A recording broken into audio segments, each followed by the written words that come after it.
राज्य मागासवर्ग आयोगाची बैठक संपलेली आहे आणि पुढच्या आठवड्यापासून मराठा समाजाच्या सर्वेक्षणाची शक्यता वर्तवली जाते। मागासवर्ग आयोगाची पुढची बैठक आता 4 तारखेला होणार आहे। रत्नाची आपण मोठी बातमी बघतोय। राज्य मागासवर्ग आयोगाची बैठक आज होती आणि ती बैठक आता संपलेली आहे। पुढच्या आठवड्यापासून मराठा समाजाच्या सर्वेक्षणाची शक्यता आता वर्तवली जाते। तर मागासवर्ग आयोगाची पुढची बैठक ही आता 4 तारखेला पार पडणार आहे। या संदर्भात अधिक माहिती देतात आमच्या प्रतिनिधी भाग्यश्री जाधव। भाग्यश्री, राज्य मागासवर्ग आयोगाची बैठक आता संपलेली आहे, काय काय नेमक्या घडामोडी घडतायत? अमित, आपण जर पाहिलं तर राज्य मागासवर्ग आयोगाच्या या आजच्या बैठकीकडे संपूर्ण महाराष्ट्राचं लक्ष होतं।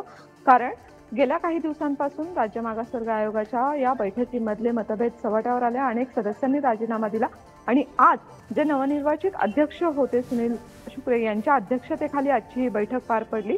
या बैठकीला अध्यक्ष आणि सदस्य उपस्थित होते, पण आजच्या बैठकीमध्ये अंतिम निर्णय न झाल्यामुळे पुढची बैठक ही 4 जानेवारीला होणार आहे। आणि या बैठकीमध्ये खरं तर संपूर्ण मराठा समाजाचं आर्थिक सर्वेक्षण असेल किंवा शैक्षणिक असेल, सामाजिक असेल, हे होणं अपेक्षित होतं। मात्र आज कोणताही अंतिम निर्णय झालेला नाहीये, त्यामुळे आता पुढची बैठक जी आहे ती 4 जानेवारीला असणार आहे आणि या बैठकीकडे देखील संपूर्ण महाराष्ट्राचं लक्ष आहे। नक्कीच भाग्यश्री, धन्यवाद तुम्ही दिलेल्या सविस्तर माहितीसाठी।